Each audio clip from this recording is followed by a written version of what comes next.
Queria chamar aqui Eric. Vem cá, Eric, por favor. Não julgue o livro pela capa. Eu não coloquei a foto dele de propósito, porque às vezes a gente vai olhar para um homem como esse e vai julgar pela capa. Vai dizer, é um menino. Amém. Mas acredite numa coisa, ainda menino derruba gigante. Eu conheci Eric ensinando lá em Indaiatuba e eu fiquei surpreso, eu fiquei boquiaberto de como Deus usa ele. Primeiro, coração humilde da parte do Pai. Nosso ministério é um ministério muito lindo, amados, que nós somos fundamentados na palavra de Deus. E Eric é um homem do Senhor, aprovado.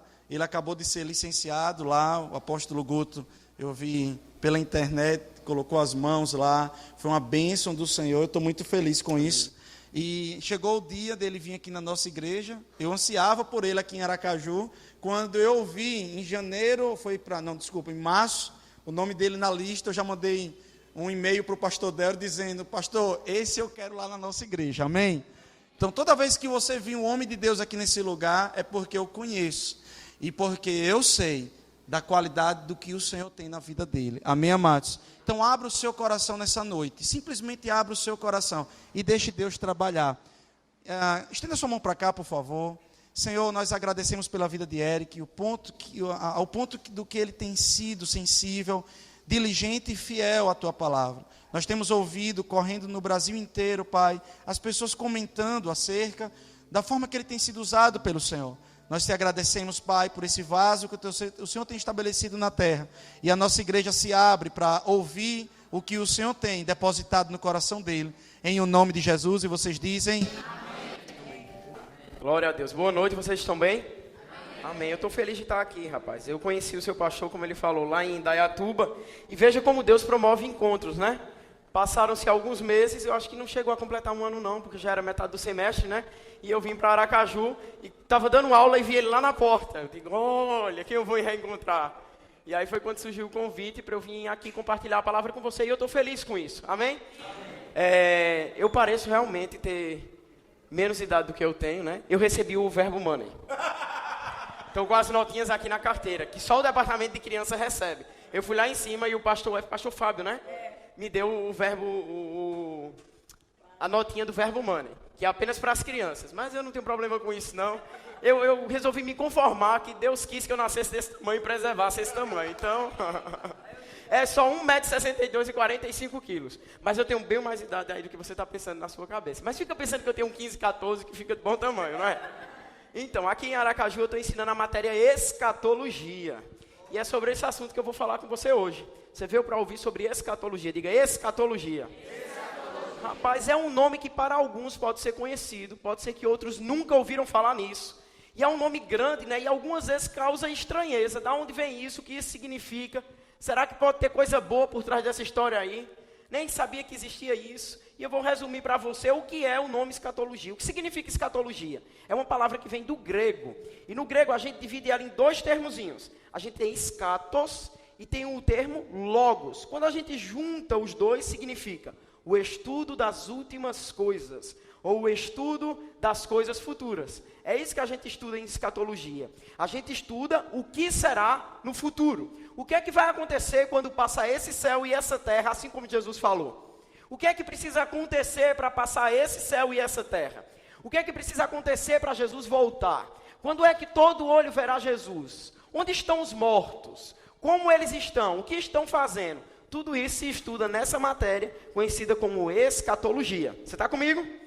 Amém. E aí é em escatologia que a gente encontra resposta para muitas coisas. É estudando também escatologia, ou seja, estudando as últimas coisas, que a gente perde o medo, por exemplo, do livro de Apocalipse. É estudando escatologia que a gente perde o medo da morte. Sabe que o medo que nós temos, ele sempre está colocado no pilar, que é o pilar do desconhecimento. Quando você não conhece algo, você tende a ter medo. Mas uma vez que você tem conhecimento do que será, você perde o medo. Sabe por que tem muito cristão que ainda tem medo da morte? Sabe por que tem muito cristão que ainda fica triste? E muitos carregam uma tristeza de anos por conta de um familiar que era cristão também e que partiu para estar com Cristo? Porque desconhece o que será após essa vida. Mas no momento que você descobre o que Deus tem preparado para você, depois que você deixar esse corpo, aí você descansa. Aí você faz feito o apóstolo Paulo, que dizia, melhor coisa é partir e estar com Cristo. Paulo dizia, para mim morrer é lucro. Já pensou o camarada dizer que morrer é lucro? Tem que ter uma convicção muito grande, uma certeza muito firme do que é que espera ele quando ele passar dessa vida para outra. Quando ele deixar essa terra e seguir para a eternidade com Deus. Mas quando você conhece essas coisas, o desejo pelo retorno do Senhor Jesus, ele cresce no teu coração. Quando você começa a conhecer o que Deus tem preparado para você, você fala maranata com a boca cheia, sem medo. Quando você conhece o que Deus tem preparado para você após essa vida, paz toma conta do seu coração. Você não anda mais entristecido, nem abatido. Você não anda mais debaixo de tormento, nem debaixo de medo. Porque você agora é conhecedor de tudo aquilo que Deus tem preparado para você. Todos que estão aqui, eu acredito que um dia entregaram a vida a Jesus. Se você não fez isso, você vai ter a oportunidade de fazer hoje. E no momento que você entregou a sua vida a Jesus, e você chamou Ele para vir morar no seu coração, você passou a conhecer a forma como Deus pensa. Alguém passou por isso? E naquele momento você começou a conhecer mais de Deus. Mas sabe que quanto mais nós conhecemos de Deus, mais Deus tem para nos revelar sobre Ele mesmo. E esse é o intuito de Deus todas as vezes que você vai estudar a palavra. Todas as vezes que você para ler a Bíblia, ou que você vem a um culto, é Deus querendo se revelar a você. É Deus querendo mostrar mais dele mesmo a você. Toda essa história começou lá no Jardim do Éden. Eu acredito que você é conhecedor da história de Adão e Eva. Estavam os dois lá no jardim, Deus deu uma ordem a ele para que eles povoassem a terra, para que eles enchessem a terra, cuidassem bem do jardim, e que eles governassem o jardim, assim como Deus governava o céu. Deus nunca criou, amado, o homem para desgraça, para falta. Deus sempre criou o homem para a fartura, para o governo, para a prosperidade. Deus sempre quis estar bem próximo ao homem. Mas eu sei que você é leitor de Bíblia e você sabe que Adão estragou essa história. Porque ele foi e fez aquilo que Deus disse a ele que ele não fizesse. Deus disse a Adão que ele não comesse do fruto da árvore do conhecimento do bem e do mal. Alguém lembra o que Adão fez? Foi lá e comeu do fruto. Naquele momento, o pecado passou a habitar em Adão. Adão perdeu a própria vida de Deus e passou a habitar em Adão a natureza do pecado. E isso afastou Adão de Deus. Em razão disso, Adão foi expulso do jardim do Éden. Mas o intuito de Deus nunca foi ter Adão por longe. O intuito de Deus nunca foi ter a humanidade afastada dele. Foi sempre ter o homem bem perto, bem junto, bem próximo a ele. Você está comigo nessas coisas? É por isso que Deus tem uma boa eternidade preparada para mim e para você. É por isso que Deus tem coisas preparadas para mim e para você após essa vida. Porque deixa eu te contar uma coisa que possa ser que você não saiba. Se eu andar aqui o microfone, continua comigo. Tem uma coisa que possa ser que você não sabe e eu vou te falar agora. Deus nunca te criou para a morte. Você já viu quando a gente vai a um enterro, quando a gente vai a um velório, causa uma dor no nosso coração. Quem gosta aqui de velório? Tem alguém? Porque se tiver eu vou orar por você. Porque o negócio ruim é o tal do velório. Olha, se você entra num velório e você entra determinado a não se abater e não chorar, quando você chega perto do caixão, que sente o cheiro daquelas flores, os seus olhos já se enchem de lágrimas. Já parou para ver isso? A gente não gosta de cemitério, a gente não gosta de nada que é relacionado à morte. Por que nós somos assim? Porque Deus não nos criou para a morte. Deus não criou você para deixar de existir. Deus criou você como um ser eterno. Todo mundo lembra que a Bíblia diz lá em Gênesis que Deus nos fez semelhança dele? Abre aí tua Bíblia, vai lá comigo em Gênesis. Eu quero reler esse verso com você para avivar algumas coisas do seu coração. No primeiro capítulo de Gênesis. Gênesis capítulo 1, versículo 26. Gênesis 1, 26. Você está comigo? Amém. Deixa eu te falar uma coisa. Enquanto você escuta sobre essas verdades, cura pode chegar para você. Enquanto você escuta sobre essas verdades, prosperidade pode chegar na sua vida. Enquanto você escuta sobre essas verdades, consciência de eternidade é gerada em você. Todo assunto que nós podemos imaginar na Bíblia, quando estudamos escatologia, nós somos mais esclarecidos sobre ele. Então, seja lá o que você entrou na igreja hoje precisando receber, se você atentar para a palavra que está sendo pregada, você vai receber aquilo que você precisa. Independe da área, qualquer que seja a área que você está necessitado hoje, essa palavra pode te suprir. Gênesis capítulo 1, versículo 26 diz assim: também disse Deus, façamos o homem a nossa imagem, conforme a nossa semelhança. Olha para cá, Deus disse, vamos fazer o homem, e vamos fazê-lo como a nossa imagem, como a nossa semelhança. Aí estava em atuação Deus Pai, a palavra, e estava em atuação o Espírito de Deus, a Trindade criando o homem, e nós, homem, fomos feitos à imagem e semelhança de Deus. O que é que Deus está querendo dizer quando isso foi relatado aí? Ele está querendo dizer que assim como Deus é Espírito, nós somos Espíritos. Agora deixa eu te fazer uma pergunta, me responde, porque isso vai gerar mais fé no seu coração. É possível Deus vir a morrer? É possível Deus deixar de existir? Tenha medo não, respondam, é possível? Deus pode deixar de existir? Isso nunca é possível, nunca será possível. Por quê? Deus é um ser eterno. E você foi feito o quê? Imagem e semelhança de Deus. Deus te criou eterno, assim como Ele, Deus, é eterno. E Ele não fez assim apenas Adão e Eva. Não, Ele fez assim todo ser humano. Os bons são eternos. E os maus também são eternos. Os crentes são eternos. E os ímpios também são eternos. Todo ser humano, seja ele um servo de Deus, um nascido de novo, aquele que ama a palavra, que ama o Espírito, ou seja ele um ateu, alguém que não acredita em Deus, ele é um ser eterno. Tudo isso porque Deus criou o homem à sua imagem e semelhança. O que é que você está me falando, Eric? Ainda que você venha a morrer, você não morre. Quero fazer você pensar nisso, preste atenção. Ainda que você morra, você não morre. Ainda que você morra, você não morre. O porquê disso? Porque esse corpo que você tem hoje não é o seu verdadeiro eu. O seu verdadeiro eu é o seu espírito que habita aí nesse corpo. Eu não sou meramente esse que você está vendo aqui, de 1,62 m e 45 quilos. Não, nem você é esse que está aí sentado. Isso que você vê é apenas a casa que nós temos para essa terra. Porém, quando passarmos dessa terra, nós teremos outra casa. Mas você mesmo nunca será destruído. É impossível a terra e aos vermes consumir você. Não, Eric. Mas todo homem que vai para debaixo da terra é consumido. Não, não, não. Nenhum homem é consumido pela terra. O que é consumido pela terra é tão somente o corpo do homem. Você está entendendo isso? Por quê? Porque Deus te fez a imagem e semelhança dele. E Deus é o quê? Corpo ou espírito? Deus é espírito. E assim como Deus é espírito, você também é espírito. E assim como Deus nunca deixará de existir, você também nunca deixará de existir. Não é maravilhoso pensar nisso? Porque se, amado, essa vida, após essa vida não houvesse mais existência, ou não tivesse mais nada preparado para nós, que desgraça que seria isso? A gente vive 80 anos, 90 anos nessa vida, constrói aqui e ali, lê a Bíblia, faz o bem, anda em amor, e depois a gente deixa de existir. Que negócio mais sem graça. Pode fazer algum sentido isso? Claro que não. Porque Deus nos criou para a eternidade.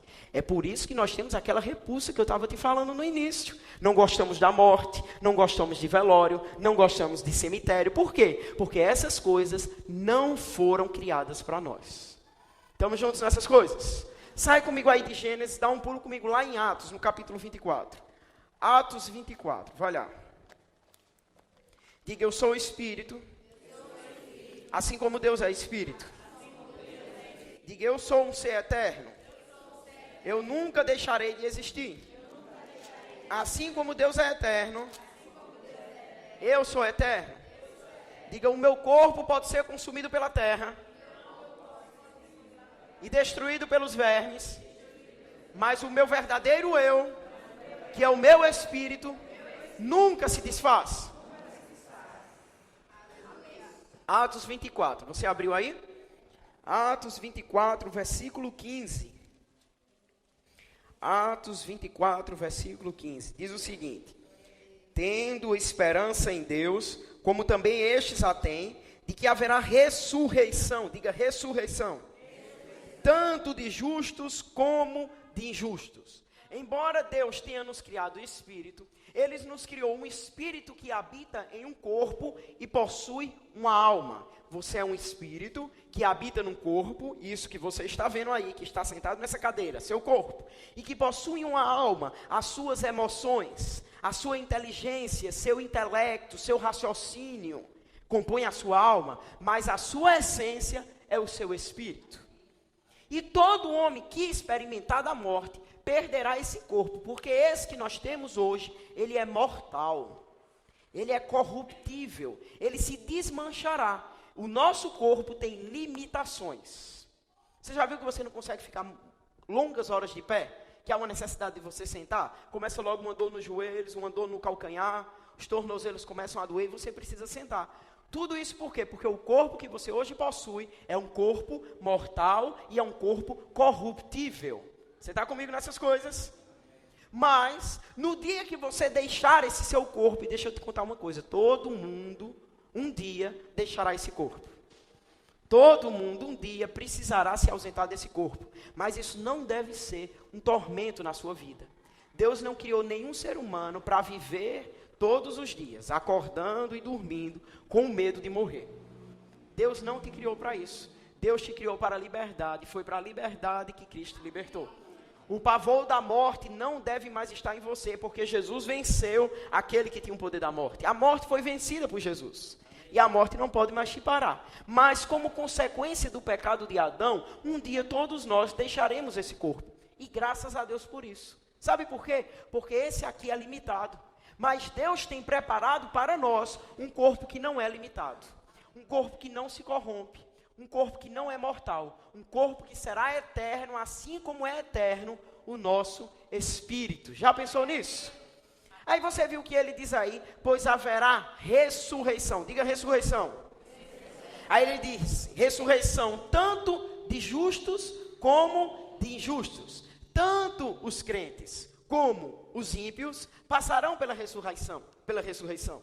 Tanto quem crê em Deus e aceitou Jesus como único e suficiente Salvador, como quem não crê em Jesus e não quer Ele como seu Salvador, ambos receberão um novo corpo. Amém? Vamos falar sobre algo que às vezes nós não falamos com muita frequência em nosso meio. Para pensar, alguém aqui já perdeu um familiar? Eu já. Vamos lembrar daquele nosso familiar que morreu em Cristo, ou seja, que ele deixou essa terra, morreu, o corpo dele foi enterrado, mas ele era salvo. Ele tinha aceitado Jesus como único e suficiente Salvador. Amém? Onde ele está hoje, em que condição ele se encontra? Esse seu familiar partiu para o céu para estar com o Senhor Jesus. Amém. Você está comigo? E como é que ele está lá? Lá ele é espírito, assim como você é espírito hoje. Ele possui alma, assim como você possui alma hoje. Porém, ele não tem corpo. Por quê? O corpo dele se corrompeu debaixo da terra. Você está comigo nessas coisas? Hoje, o seu familiar que partiu para estar com o Senhor não possui um corpo. Ele é espírito e alma, mas Deus não criou ele para passar a eternidade assim. Você está comigo?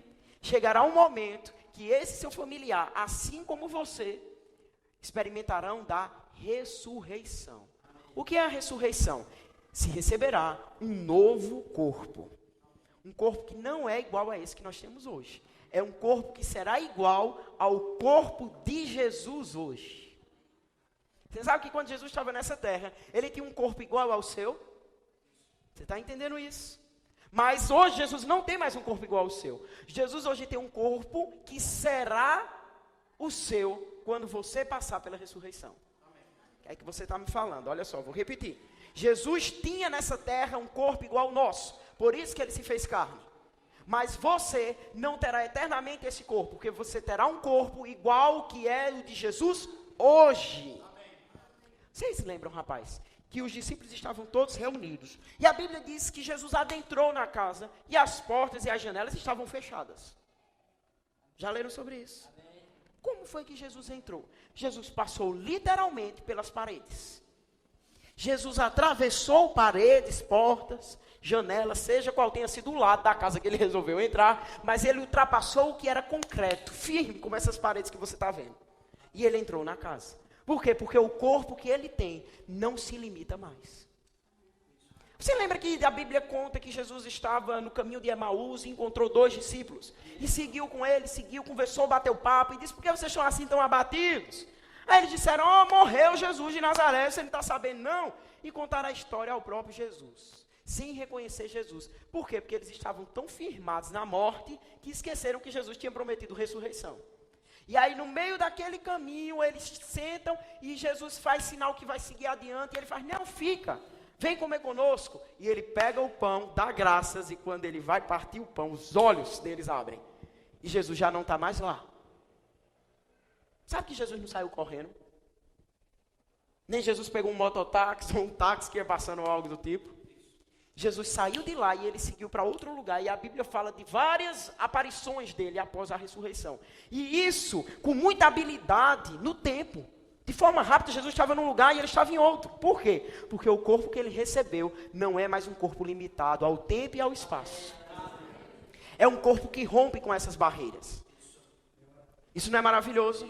Aí alguns podem pensar, aleluia, que bom para o Senhor Jesus. Deixa eu te falar uma coisa. A Bíblia diz que ele é as primícias na ressurreição dos mortos. Ele é o primeiro. Essa palavra primícias nos dá a ideia da primeira parte da colheita numa plantação. Ou seja, Jesus é aquele que abriu a porta e deu início como é que eu posso dizer? A categoria que irá receber um corpo incorruptível. Jesus recebeu um corpo glorificado.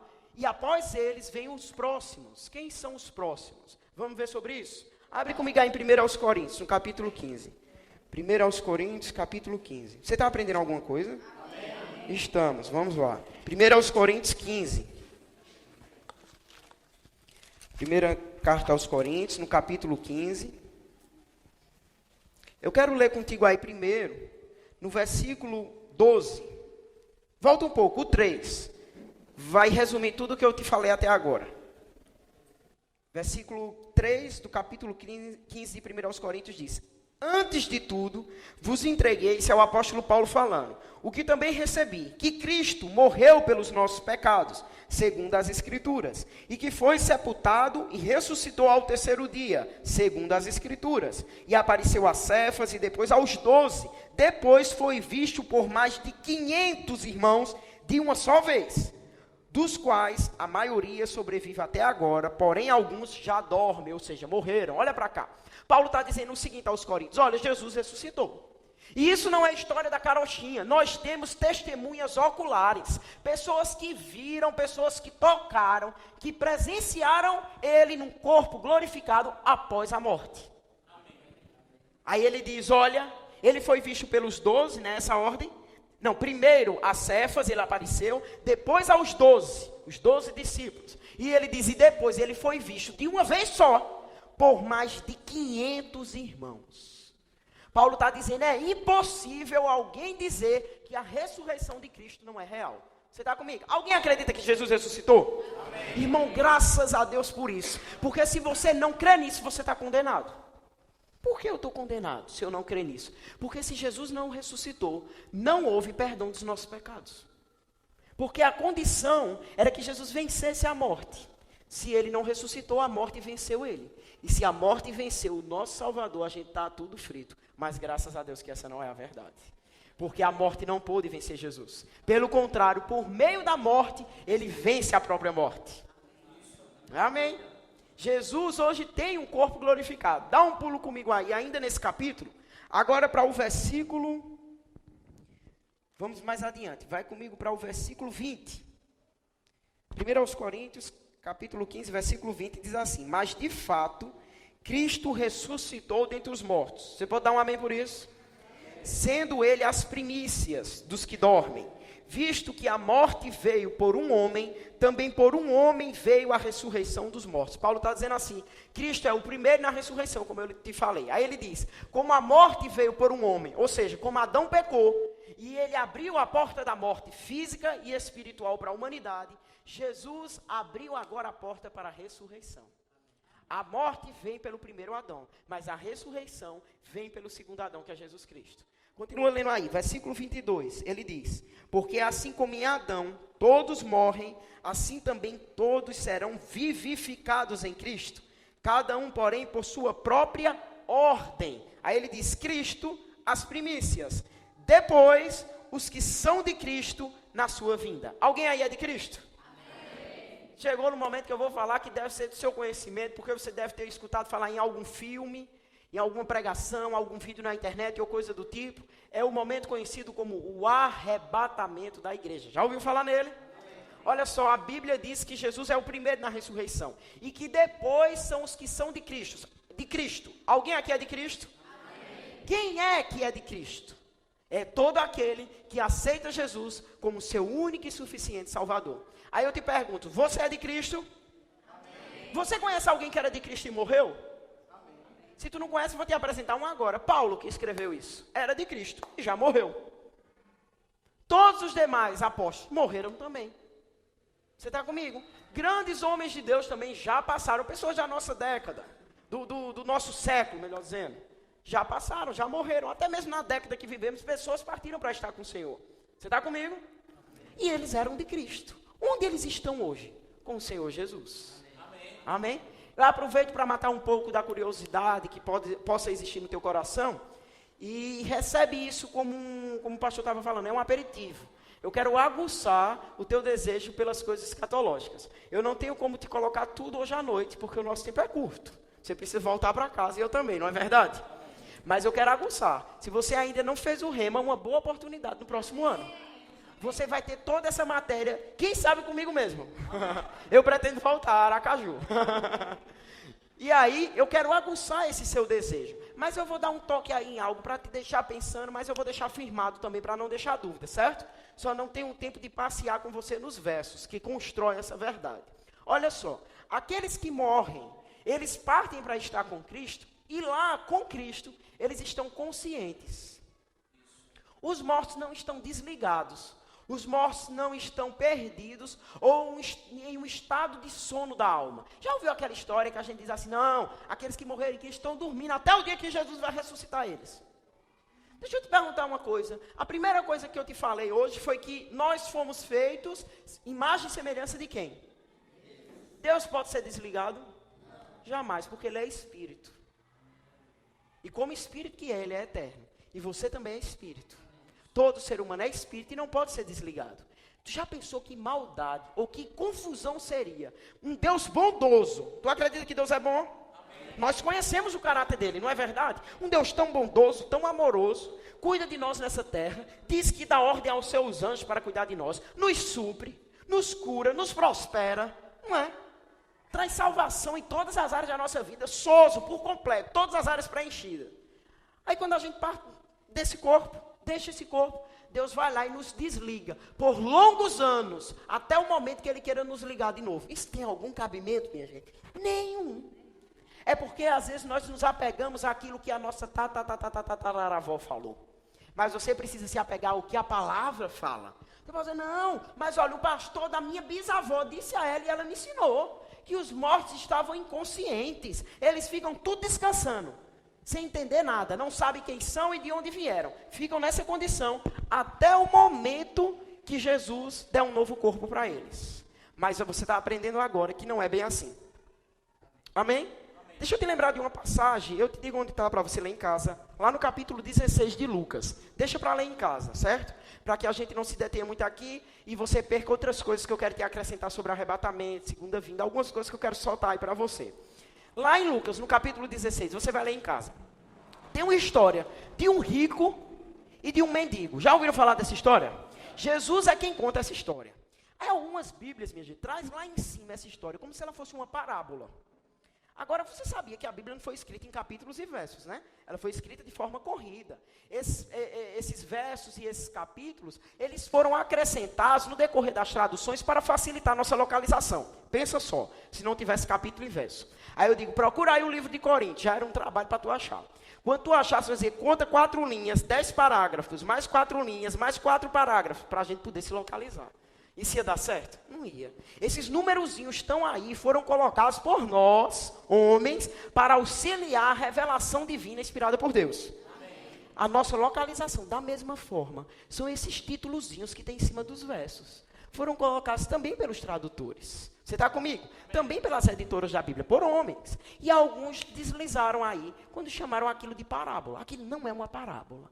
Jesus está contando ali um fato. Aquilo realmente aconteceu. Você está comigo? Você acha que parábola é importante? Então, e um fato? Se você já abre um olho grande para a parábola, para um fato você abre um olho ainda maior. Aí nessa história que eu estou te falando, que você vai ler ela em casa, conta que esse rico, ele se vestia esplendidamente. Vivia muito bem, mas que na porta dele tinha um mendigo. E esse mendigo ficava lá, tentando comer das migalhas do rico. Aconteceu que o rico bateu as botas, morreu, partiu dessa para outra. E a mesma coisa aconteceu com o mendigo. Jesus chama o mendigo, dá nome ao sujeito. Olha, outra prova que não é uma parábola. E ele chama ele de Lázaro. Esse não é aquele Lázaro que Jesus disse, sai para fora, Lázaro. Esse aí é outro, certo? Esse Lázaro aqui é um mendigo que Jesus conta a história. E a Bíblia diz que quando o rico morreu, ele foi levado e sepultado. Mas que quando Lázaro morreu, os anjos vieram e levaram ele para o seio de Abraão. Lázaro passou a estar na companhia de Abraão. Aí no decorrer da história, e você vai ler em casa, Jesus diz que chegando lá, há um momento onde o rico fala com Abraão. Depois de morto, o rico falava. O que é que isso nos mostra? Os mortos estão conscientes. Eles sabem quem são, de onde vieram e o que fizeram. Além disso, Jesus esclarece lá que esse rico faz um apelo a Abraão. Diz, pai Abraão, manda Lázaro que vá na minha casa e que ele pregue aos meus 5 irmãos que lá estão. Porque se não pregar para os 5 irmãos na casa de meu pai, eles vão vir para o mesmo lugar que eu. Olha só, o rico lembrava quem era Lázaro, sabia onde ele estava, o que ele tinha feito na terra, que tinha pai, que tinha mãe e que tinha 5 irmãos. E além disso, ainda sabia que os irmãos dele eram farinha do mesmo saco. Não prestava assim como ele. Tanto é que ele disse, socorre lá, porque se eles continuarem do mesmo jeito, vão vir para o lado que eu estou. E o lado que o rico estava era de tormento, de sofrimento. Então os mortos estão conscientes. Aquele meu parente, professor, que ele partiu, desculpa, Eric, é o costume da sala. Aquele meu parente, Eric, que partiu para estar com Cristo. Como é que ele está hoje lá com Jesus? Ele vê Jesus, ele vê Deus, sim. Ele conversa, bate papo, sim. Então, se tiverem vários parentes meus que morreram e estão em Cristo, eles podem conversar entre eles? Sim, também. Você está comigo? Agora eu vou te falar o que não é possível. Tu conversar com eles. Tu não pode conversar com o povo que já morreu. Você está comigo? Não é possível um vivo falar com um morto. E Abraão não falou com o rico, estava tudo morto. Vivo fala com vivo, para resumir. E morto fala com morto. Você está comigo? Quem está no céu se comunica entre eles. E quem está na terra só tem comunicação no céu com Deus por meio do Espírito, por meio da oração. Nossa comunicação é unicamente com o trono. Não existem outras pessoas com as quais você possa se comunicar. Mas os seus parentes estão conscientes. Amém? O apóstolo Paulo, conversando sobre essas coisas, ele é quem trouxe maior revelação para a igreja sobre esses assuntos. Ele começa dizendo ao irmão, irmãos, eu não quero que vocês sejam ignorantes com respeito àqueles que dormem. Paulo estava dizendo assim, irmãos, eu não quero que vocês desconheçam o lugar e a situação do povo que já morreu. Porque se vocês fizerem isso, vocês vão se entristecer como os demais. Aí ele começa a esclarecer novas coisas sobre isso. Você viu que Jesus foi o primeiro a receber um corpo glorificado, depois será a vez daqueles que morreram em Cristo. Viu isso comigo até agora? Você viu também que os mortos estão conscientes. Sai de 1 aos Coríntios. E vai comigo, por favor, para 1 aos Tessalonicenses. Eu perdi o telefone no meio das páginas da Bíblia, fiquei procurando no chão. 1 aos Tessalonicenses, vai aí comigo. Daqui a pouco você já vai para casa, certo? 1 aos Tessalonicenses, capítulo 4, a gente está terminando. 1 aos Tessalonicenses 4, eu quero ler contigo aí, irmão, a partir do versículo 13. 1 aos Tessalonicenses 4, 13, ele diz assim, não queremos, o que eu te falei, olha.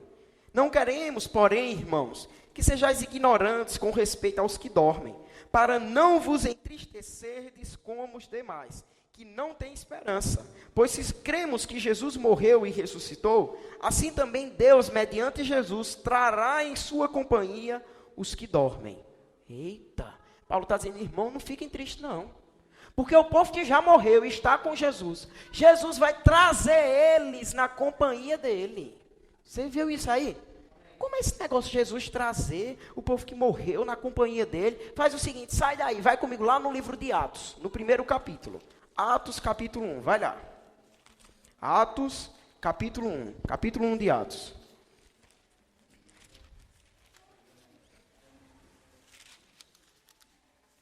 Qual é a importância, Eric, de eu entender sobre essas coisas? Quando você entende sobre essas coisas, você vive a sua vida aqui embaixo, nessa terra, em justiça, paz e alegria. Você não anda atormentado pelas circunstâncias nem pelos problemas. Você não anda mais debaixo de jugo, de escravidão de pecado, de enfermidade, nem de acusação de Satanás. Por quê? Porque você tem uma certeza, eu estou nessa terra de passagem. Eu não fui deixado órfão. O Espírito de Deus está comigo. E Ele é o selo, a garantia, o penhor, a certeza de que Jesus vem me buscar. Vai para Atos capítulo 1. Eu quero te mostrar aí o versículo 6. Atos 1, 6. Diz o seguinte.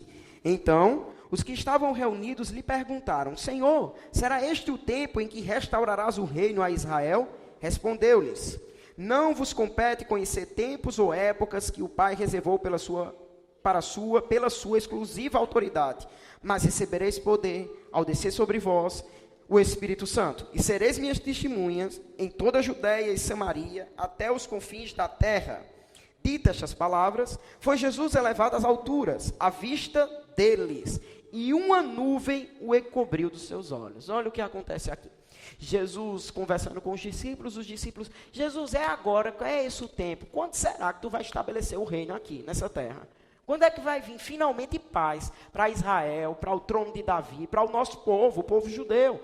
Aí Jesus diz, descansa aí, e não se preocupa com essas coisas, porque não compete a você saber o tempo ou a época que Deus reservou pela exclusiva autoridade dele. Mas eu digo uma coisa a vocês, vocês receberão poder quando descer sobre vocês o Espírito Santo. Jesus estava falando de que aí, o dia de Pentecostes. Alguém recebeu o Espírito Santo? Com a evidência de falar em outras línguas? Se cumpriu o que Jesus falou. Mas quando Jesus falou isso, ele estava fazendo referência ao tempo que nós vivemos hoje, que é a dispensação da igreja, é o tempo da igreja, o tempo da graça. Mas graças a Deus que não parou por aí. A Bíblia diz que Jesus foi assunto aos céus. Ele subiu aos céus e nuvens o envolveram e eles não viram mais Jesus. Porque ali, depois de 40 dias aqui nessa terra, após a ressurreição, instruindo os discípulos, Jesus partiu para estar à destra do Pai. Você está comigo nessas coisas? Mas continua e dá uma olhada no versículo 10. Diz assim, e estando eles com os olhos fitos no céu, enquanto Jesus subia, eis que 2 varões vestidos de branco se puseram ao lado deles, e lhes disseram, varões galileus, por que estáis olhando para as alturas? Esse Jesus, que dentre vós foi assunto ao céu, virá do modo como viste subir. Olha só, os anjos olharam para ele e disseram, que negócio é isso aí? Por que essa tristeza? Estou parafraseando, né? Porque essa tristeza e esse desânimo, esse Jesus que subiu, foi assunto ao céu, envolto nas nuvens, ele vai vir. E ele esclarece. Ele virá do modo como vocês estão vendo ele subir. Você está comigo nessas coisas? Amado, deixa eu te contar uma coisa muito maravilhosa.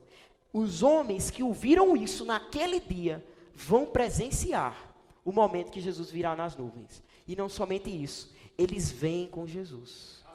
Todos aqueles que morreram em Cristo. Sabe o que é que acontece? Eles vêm com o Senhor Jesus, descem a essa terra, recebem um novo corpo, ou seja, passam pela ressurreição. E nós, que estamos vivos, não precisaremos morrer. O que é que você está me falando? Nós seremos transformados. Sabe por quê?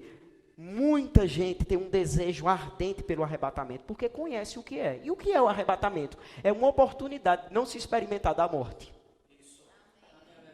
Todo cristão, amado, no final das contas, vai receber um corpo igual ao de Jesus. passe ou não como é que eu posso dizer? Pelo dia do arrebatamento vivo. Independente se o cristão já morreu, ou se ele vai estar vivo no dia do arrebatamento, fato é, todo ele vai receber um corpo glorificado. Onde está a diferença? Qual é a vantagem de ser a geração do arrebatamento? Que não precisa morrer. Desde Adão, todo mundo morre, pois o povo do arrebatamento não irá morrer. E deixa eu te falar, o dia está próximo. E a nossa expectativa deve ser como a do apóstolo Paulo. O quê? Que sejamos nós, a geração que vai passar pelo arrebatamento. Você não precisa experimentar da morte, porque o Senhor Jesus pode voltar amanhã. Eu te digo mais, ele pode voltar exatamente agora. Você está comigo? O que é que você deve fazer? Viver todo dia em santidade e em retidão. Porque ele também pode voltar daqui a 50 anos. Você está entendendo isso? Mas ele pode voltar daqui a 1 segundo. Ou seja, não há tempo a perder. Porque você não pode calcular a hora exata do retorno do Senhor. Quanto mais o dia se aproximar, é bem verdade que a sensação do nosso espírito estará mais fervorosa. De ele está vindo, ele está vindo. É bem verdade que experimentaremos, assim como profetizaram grandes homens de Deus, a exemplo do irmão Rega, de um último avivamento que vai englobar todos os demais. Um avivamento de cura, ensino, tudo ao mesmo tempo. Uma grande salvação. Você está comigo? Então a gente não pode ficar despercebido. Amém. Amém. E você terá o seu corpo transformado. E o que é que acontece? Nesse momento, Jesus não volta e pisa a terra. Jesus fica nas nuvens. E nós temos o nosso corpo transformado e tudo isso acontece num piscar de olhos. Sabe por que Paulo usa essa expressão, piscar de olhos? Porque é o movimento voluntário mais rápido que nós podemos fazer com o corpo. Piscou, foi. E a palavrinha grega que a gente tem lá no original, ela remete a qualquer movimento rápido, ligeiro, apressado. Você está comigo?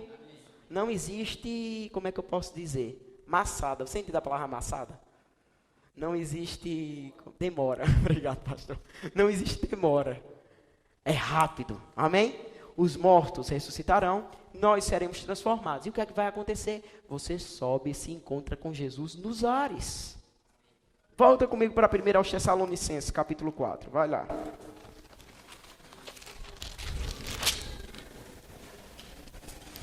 1 aos Tessalonicenses, capítulo 4. Dá uma olhada comigo aí no versículo 14. Pois se cremos que Jesus morreu e ressuscitou, assim também Deus, mediante Jesus, trará em sua companhia os que dormem, ou seja, os que morreram. Ora, ainda vos declaramos por palavra do Senhor isto, nós, os vivos, está falando com você, os que ficarmos até a vinda do Senhor, de modo algum precederemos os que dormem. Porquanto o Senhor mesmo, dada a sua palavra de ordem, ouvida a voz do arcanjo e ressoada a trombeta de Deus, descerá dos céus. E os mortos em Cristo ressuscitarão primeiro. Depois nós, os vivos, os que ficarmos, seremos arrebatados juntamente com eles, entre nuvens, para o encontro do Senhor nos ares. E assim estaremos com o Senhor, como é que está aí na sua Bíblia? Para sempre. E assim estaremos para sempre com o Senhor. No dia que você for levado e assunto aos céus junto com Jesus, você nunca mais irá se apartar dele. E naquele dia você terá um corpo semelhante ao dele. Vamos ler os nossos últimos versos. 1 João, capítulo 3.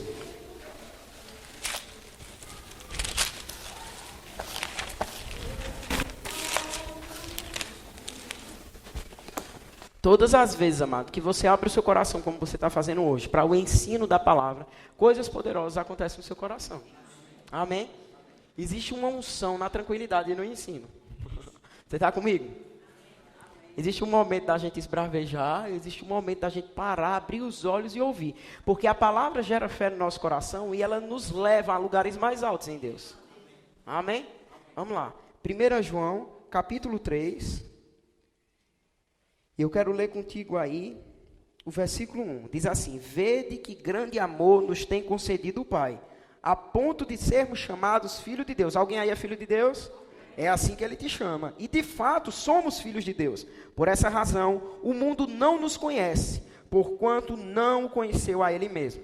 Amados, agora somos filhos de Deus e ainda não se manifestou o que haveremos de ser. sabemos que quando ele se manifestar, seremos semelhantes a ele, porque haveremos de vê-lo como ele é.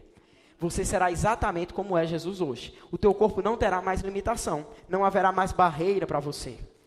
A mortalidade não fará mais parte do seu corpo, porque o seu corpo será imortal. A corrupção não fará mais parte do seu corpo, porque o seu corpo será incorruptível. Você não vai sentir mais dor, você não tem limitação nenhuma. Você será pleno e completo. Amém? Para a gente terminar, deixa eu te falar uma coisa. Seu espírito foi salvo. Isso resume tudo que eu te falei agora. Seu espírito foi salvo no dia que você aceitou Jesus como único e suficiente Salvador. Sua alma está sendo salva. Foi salva hoje, quando você ficou em silêncio, ouvindo a palavra, meditando e deixando ela cair no seu coração. É por meio da meditação, do estudo da palavra, que nós somos salvos. Acolhendo, como diz Tiago, a palavra com mansidão. E ela é poderosa para salvar a nossa alma. Você renova a sua alma. E o teu corpo será salvo no dia do arrebatamento. Ou no dia da ressurreição. Você está comigo? Você foi salvo nas 3 dimensões. A obra de Jesus foi completa. Você não será na eternidade um espírito vagando. Você será um espírito que habita em um corpo glorificado, incorruptível e imortal. E que possui uma alma. E você vai adorar a Deus nas 3 dimensões. Você se alegra com isso? A gente pode orar? Fica de pé, vamos orar. Pai, nós te rendemos graças pela tua palavra. Nós te agradecemos pelo ensinamento das coisas dos últimos dias, acerca do nosso futuro contigo. Te agradecemos porque nós temos plena convicção que a tua palavra é poderosa para salvar a nossa alma, para nos instruir, e o teu Espírito nos conduz a toda a verdade. Nós te damos graça, Pai, porque sabemos que todas as vezes que nos reunimos em teu nome, você tem algo proposto para nós. E sabemos que quando acatamos e acolhemos a palavra com mansidão e amor, coisas poderosas acontecem no nosso íntimo. Porque no teu reino, as coisas não são de fora para dentro, mas são de dentro para fora. Então a mudança que acontece dentro de nós, na nossa alma, nas nossas convicções, certezas, o aumento, o crescimento e o progresso da nossa fé irá aparecer no nosso dia a dia. Essas coisas vão ser visíveis àqueles que nos cercam, porque nós amamos a tua palavra, porque nós amamos o teu Santo Espírito, porque nós amamos o dia que nos encontraremos contigo. Jesus, nós somos teu e o Senhor é nosso. Nós te amamos, Senhor. Nós te agradecemos pela tua bondade, misericórdia, por ter nos salvado, por ter morrido na cruz em nosso favor. Graças nós te damos porque nós somos livres, Senhor, de toda enfermidade, de toda dor, livres do pecado, da condenação e da morte. Em ti nós temos liberdade. Você nos chamou para uma vida de justiça, paz e alegria, pois assim é o seu reino. Você nos chamou para vivermos juntos e bem apegados a ti. Temos a certeza de que você nunca nos deixa, jamais nos desampara. Nunca nos deixa, jamais nos desampara. Deus fiel, justo e verdadeiro. Deus fiel, justo e verdadeiro. Amém.